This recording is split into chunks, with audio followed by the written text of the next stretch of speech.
Naging maayos at matiwasay ang paghahanda ng kapulisan sa ginanap na ikalawang trillion peso march sa Rojas Boulevard po November 30, 2025.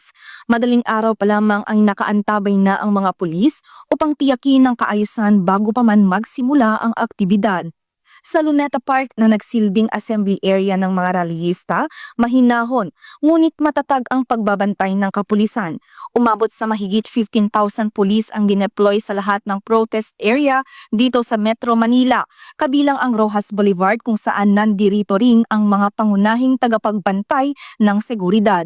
Bilang bahagi ng mas pinaigting na preparasyon, umikot mismo si Napolcom Vice Chairman Attorney Rafael Vicente Calinisan kasama ang Regional Director ng NCRPO, Police Major General Anthony A. Aberin, kung saan personal nilang ininspeksyon ang mga nakadeploy na pulis. Tiniyak din nila ang kahandahan ng bawat unit at masigurong maayos na maipatupad ang security plan para sa aktibidad, habang inilalahad ng mga rallyista ang kanilang hinaing tungkol sa lumalaganap na korupsyon sa bansa, nananatiling kontrolado ang sitwasyon at walang naitalang tensyon o komprontasyon sa pagitan ng pulis at ng mga rallyista.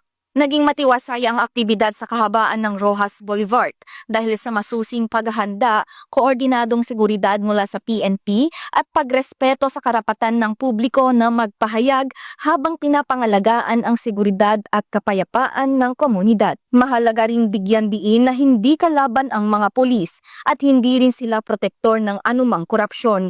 Ang PNP ay naroroon bilang tagapagbantay upang tiyakin na ang ikalawang trillion peso march ay magiging ligtas, maayos at payapa para sa lahat ng kalahok.